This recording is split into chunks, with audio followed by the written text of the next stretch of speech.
तो जैसे ही तीनों बैठे और रस्सा खोला तो गंगा जी भगवान के चरणों का स्पर्श करने के लिए जोर जोर से उछाल मारने लगी।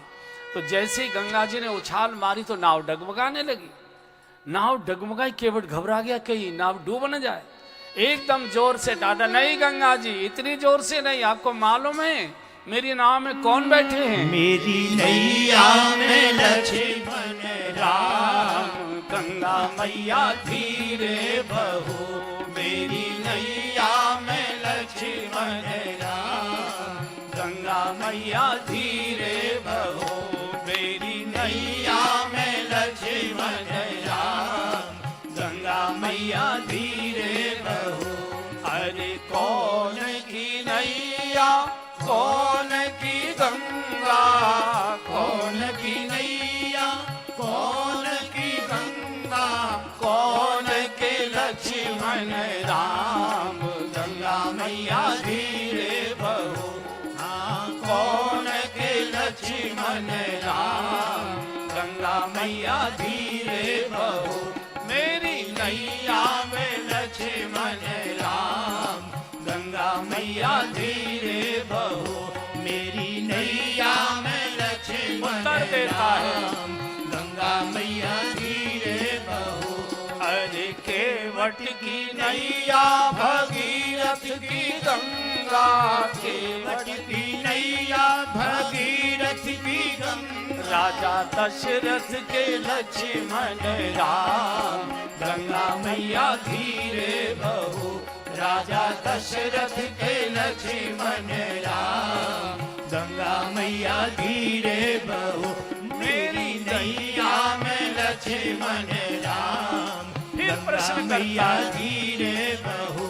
अरे काहे आई नैया, काहे आई गंगा, काहे आई नैया, काहे आई गंगा, काहे आए लक्ष्मण राम, गंगा मैया धीरे बहो। हाँ काहे आए लक्ष्मण राम, उत्तर देता है धीरे बहो। अरे पार करे नैया, पाप हरे गंगा, पार करे नैया, पाप हरे गंगा, भक्त हित लक्ष्मण राम, गंगा मैया धीरे बहो। भक्त हित लक्ष्मण राम, गंगा मैया धीरे बहो। मेरी नैया में लक्ष्मण राम, गंगा मैया धीरे बहो। मेरी नैया में लक्ष्मण राम, ओ गंगा मैया धीरे, ओ गंगा मैया धीरे, ओ गंगा मैया धीरे बहो। प्रभु समझ गए, चरण स्पर्श चाहती है गंगा जी, दाहिना चरण लटकाया, स्पर्श हुआ, गंगा शांत हो गई। और जैसी नाव किनारे पर पहुंची और तीनों उतर ठाड़े भय सुर शरीरिता, उतर ठाड़े भय सुर शरीरिता। सिय राम गुह लखन समेता, सिय राम गुह लखन समेता। केवट उतरी दंडवत कीना, केवट उतरी दंडवत कीना। प्रभु ही सकुच एहि नहीं कछु दीना, प्रभु ही सकुच एहि नहीं कछु दीना। केवट उतरी दंडवत कीना, केवट उतरी दंडवत। केवट ने अब दंडवत प्रणाम किया। जब सब काम अपना करा लिया, पैर वैर सब धो लिए, तब अपनी शर्तें पूरी करा ली, अब दंडवत प्रणाम करता है। और जैसे ही दंडवत प्रणाम किया, प्रभु संकोच में आ गए। प्रभु ही सकुच, क्या संकोच है? कोई भी इसकी नाव से यात्रा करता होगा, गंगा पार करता होगा, कुछ तो देता होगा। आज तो मेरे पास कुछ भी नहीं, प्रभु ही सकुछ यही नहीं कछु दीना। और जैसे ही सीता जी ने प्रभु को संकोच में देखा, पियहि की सिय जान निहारी, पियहि की सिय जान निहारी, मनि मुदरी मन मुदित उतारी, मनि मुदरी मन मुदित उतारी। सीता जी ने देखा प्रभु संकोच में खड़े हैं। पियहि की सिय जान निहारी, पत्नी कहते ही उसको है जो पति को संकोच से बाहर निकाले। प्रभु कुछ देना चाहते हैं लेकिन प्रभु के पास कुछ है नहीं, संकोच में आ गए। तो जानकी जी बहुत कीमती एक अंगूठी पहने हुए थे, मन मुदरी मन मुदित उतारी। ये अंगूठी बहुत कीमती थी। कीमती इस नाते से नहीं थी कि कितने कैरेट का हीरा इसमें लगा है, इस नाते से भी नहीं थी कि सोना कितना इसमें लगा है। कीमत जो होती है सम्मान की हुआ करती है, वस्तु की कीमत नहीं होती, सम्मान की कीमत होती है। ये बहुत लंबी यात्रा करके जानकी जी के हाथ में आई है। इस अंगूठी को ब्रह्मा जी ने अपने मानसिक बल से बनाया था, मंत्रोच्चारण से इसको प्रकट किया था। तो ब्रह्मा जी ने सोचा इस दिव्य अंगूठी को किसको दें, तो कहा राजा को दे देते, राजा प्रसन्न रहना चाहिए। तो इंद्र को ये अंगूठी ब्रह्मा जी ने भेंट कर दी। एक बार इंद्र युद्ध में फंसे थे और दशरथ जी उसकी सहायता में थे युद्ध में, तो प्राण बचाए थे इंद्र के। तो प्रसन्न होकर इंद्र ने क्या पुरस्कार दिया, तो वो अंगूठी दशरथ जी को दे दी। एक बार युद्ध में दशरथ जी फंसे थे और कैकेयी युद्ध कला में बहुत होशियार थी, हमेशा युद्ध में कैकेयी दशरथ जी के साथ जाया करती थी। तो जब दशरथ जी के प्राण संकट में, तो कैकेयी ने रक्षा की, तो वो अंगूठी दशरथ जी ने वो अंगूठी आके कौशल्या जी को दे दी थी, बड़ी रानी को। और कौशल्या जी ने वो अंगूठी कैकेयी को दी कि तूने सबका हमका सुहाग बचाया है। तो ये और ये अंगूठी कैकेयी जी ने सीता जी को मुंह दिखाई में दी थी, और आज सीता जी इसी अंगूठी को उतार कर केवट को दे रही हैं। यानी कितनी लंबी यात्रा करके आई। ब्रह्मा जी ने बनाया, ब्रह्मा जी ने इंद्र को दिया, इंद्र ने दशरथ जी को दी, दशरथ जी ने कौशल्या जी को दी, कौशल्या जी ने कैकेयी जी को दी, और कैकेयी जी ने मुंह दिखाई में जानकी जी को दी। यहाँ कई बहनें बैठी है बड़े परिवारों की, उन पर जेवर की कोई कमी नहीं है। कभी कभी ऐसी जरूरत पड़ती है कि जेवर रखना पड़ जाता है, बिक्री करना पड़ जाता है, कभी कभी ऐसी परिस्थिति। लेकिन एक बड़ी मैली सी पतली सी चेन रखी है, बोले इसे नहीं दूंगी। मैं पहली बार जब बहू बनकर डोली से उतरी थी तो मेरी दादी सास ने मुंह दिखाई में दी थी, आप सब कुछ ले जाइए, मैं इसको। तो कई चीज ऐसी कीमती होती है, कीमत केवल मार्केट के हिसाब से नहीं होती, कीमत एक भावनात्मक होती है। तो आज केवट के लिए जानकी जी ने वो मुद्रिका उतार कर दे दी। केवट पीछे नहीं बाहर, मैं कुछ दे नहीं पा रहा हूं तो मैं लूंगा भी नहीं आपसे।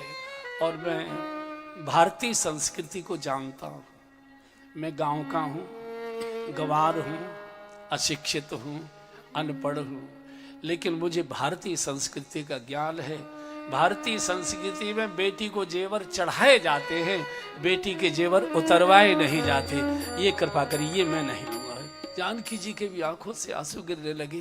क्या दिव्य आत्माएं, क्या लक्ष्मण जी बोले ले ले ले ले यार, मन मन भावे मूड हलावे, मन तो करे, ले ले। अच्छा, लक्ष्मण जी से इसकी चल रही थी। केवट ने कहा लक्ष्मण जी हम गांव के हैं, गरीब हैं, अनपढ़ हैं, अशिक्षित हैं, लेकिन हम बात के पक्के होते, हम आपकी तरह नहीं है कि बात बदल दें। बोले हमने क्या बदली?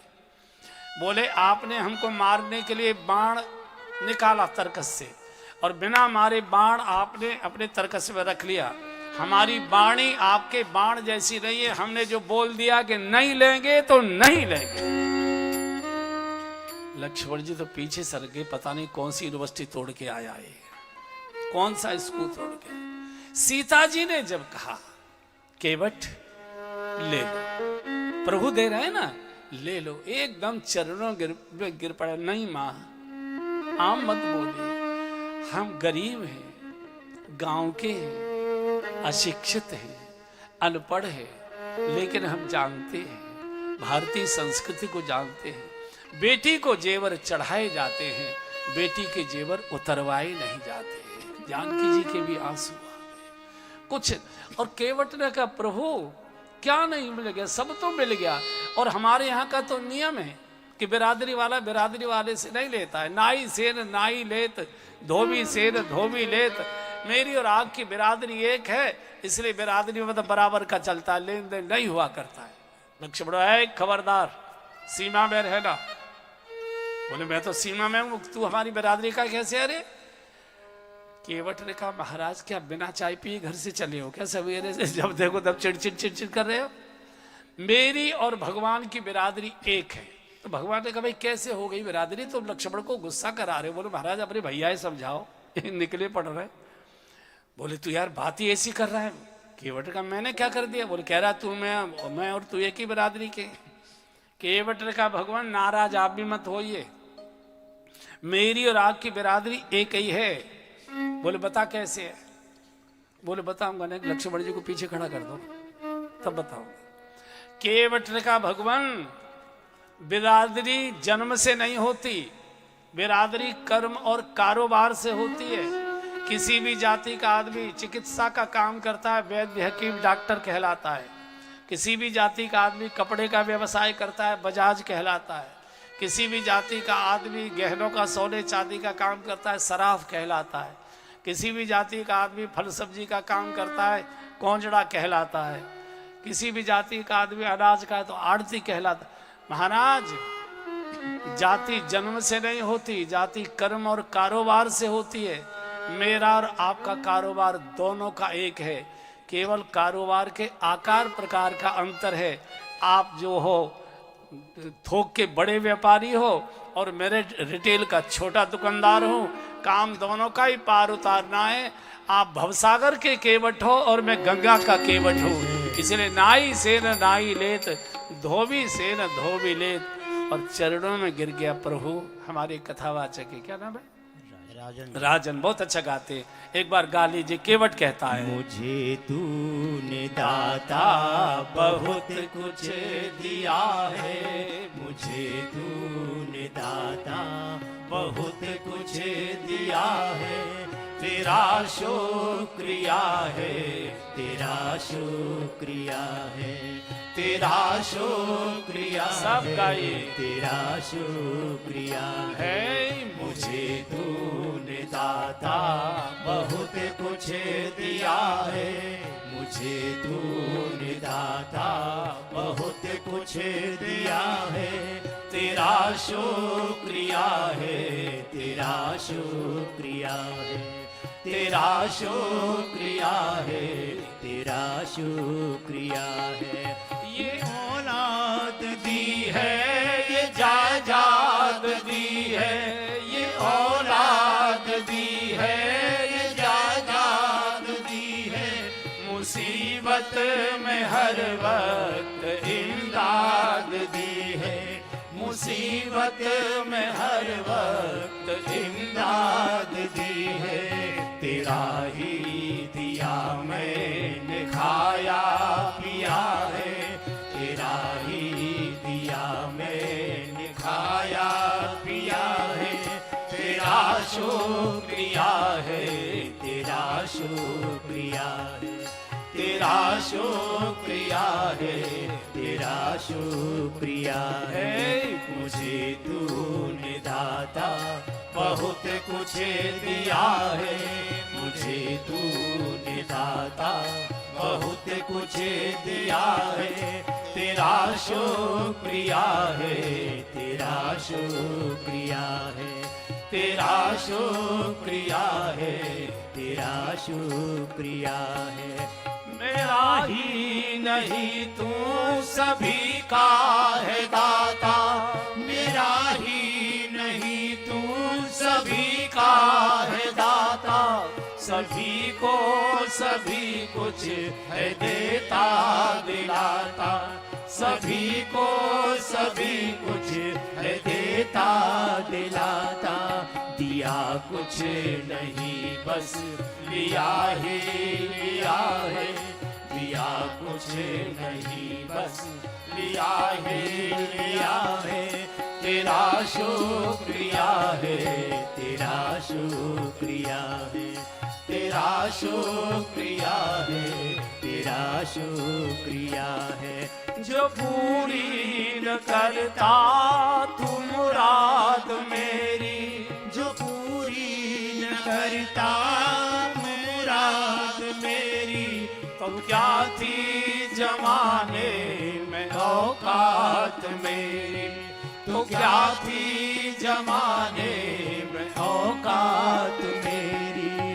तुम्ही ने तो जीने के काबिल किया है, तुम्ही ने तो जीने के काबिल किया है, तेरा शुक्रिया है, तेरा शुक्रिया है, तेरा शुक्रिया है, तेरा शुक्रिया। प्रभु क्या नहीं मिल गया? नाथ आज मैं काहन पावा, नाथ आज मैं काहन पावा, मीटे दोष दुख दारिद्र दावा, मीटे दोष दुख दारिद्र दावा, फिरती बेर मोही जो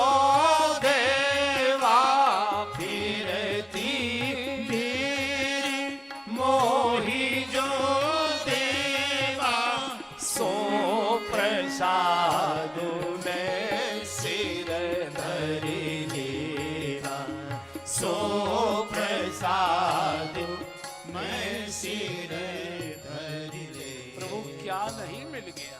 क्या नहीं? ये जगत का अलौकिक लेन देन हुआ है। देने वाला इस संकोच में डूबा हुआ है कि मैंने इसे कुछ नहीं दिया, और लेने वाले को कुछ नहीं मिला फिर भी संतोष में। आज वो क्या क्या नहीं मिल गया, इतना तो मैंने कभी सोचा नहीं था। और यही लेन देन का आनंद है।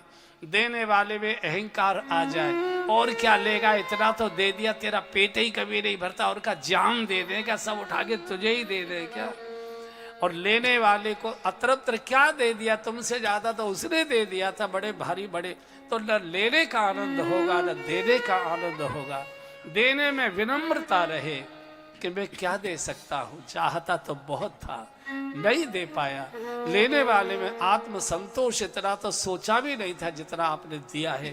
तो कम भी मिलेगा तो भी आनंद ही आनंद है। पक्का कर लिया भगवान, फिरती बेर आप जब लौट कर आएंगे, जो दोगे शीश पर प्रसाद समझकर धारण करो। पक्का कर लिया किसी और रास्ते से मत चले जाना।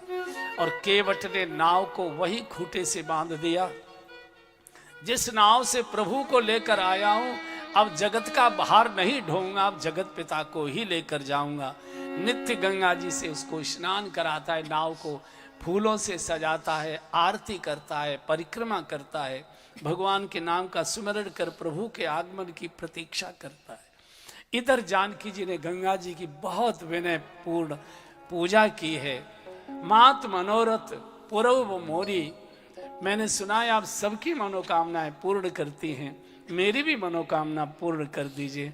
मैं प्राणनाथ देवर के साथ सकुशल यात्रा करके वापस आऊं। आज जैसे मैं पूजा कर रही हूं, आए करो पुण्य पूजा तोरी। गंगा की धारा में से निर्मल वाणी प्रकट हुई। जानकी जी आपकी जय हो। आपको और हम आशीर्वाद, हमारी शुभकामनाएं कि प्राणनाथ देवर सहित कुशल कौशला आए। पूजें सब मन कामना, स्वैश रहे जग छाए। सारे जगत में आपका स्वैश छाएगा। तीनों की यात्रा यहां से बढ़ती है।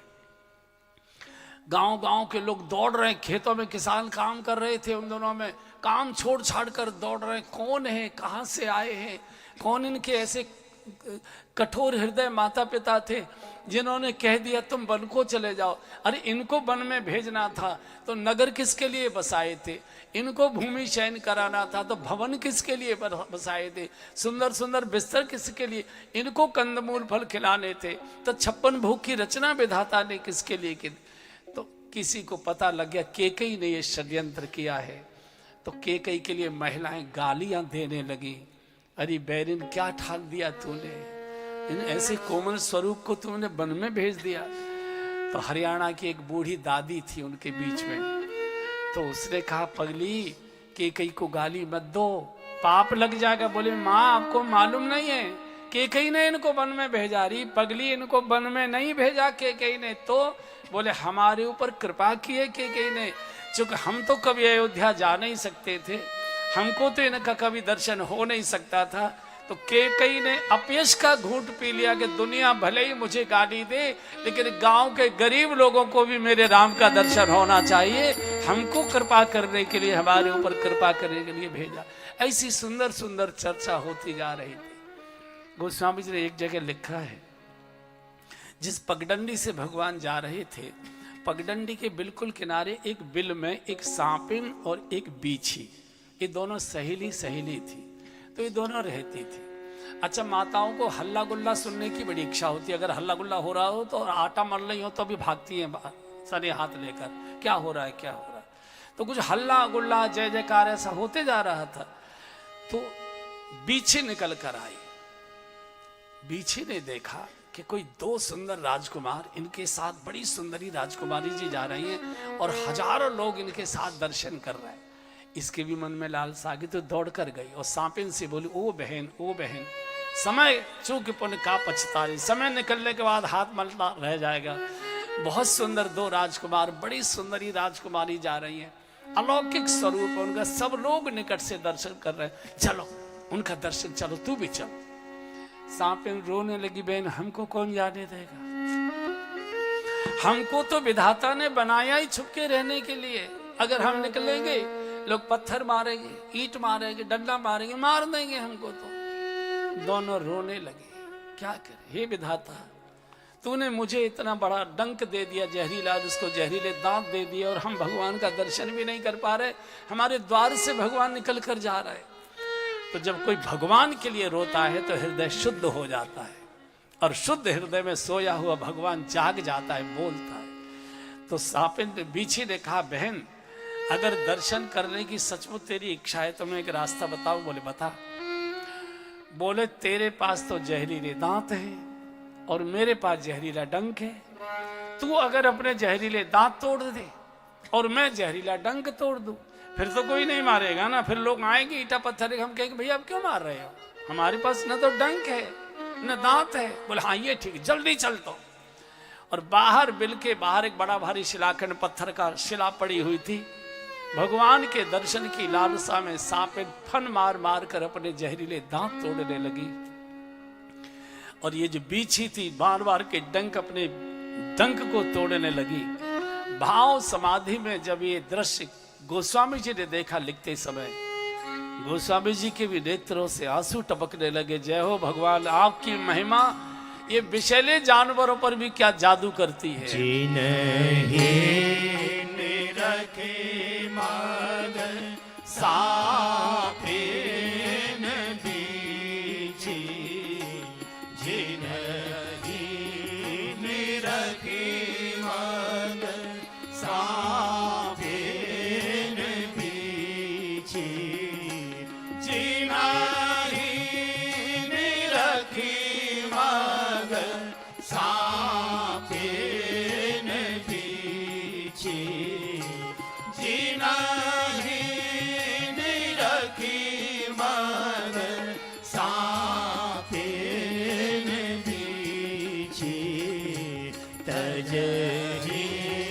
विषम विषता मस्ती, तजहि विषम विषता मस्ती। जिनके दर्शन की लालसा से जहरीले जंतुओं ने अपने जहर त्याग दिए, जहरीले स्वभाव छोड़ दिए, क्या आपकी महिमा होगी। और देखिए, भगवान के दर्शन की लालसा ने जहरीले जंतुओं को मजबूर कर दिया अपने विष त्यागने के लिए, और आदमी दिनों दिन विषैला होता जा रहा है। आपको मालूम है विष कहाँ कहाँ रहता है? सांप की दाढ़ में रहता है, ऐसा सुना है, बिच्छू के डंक में रहता है?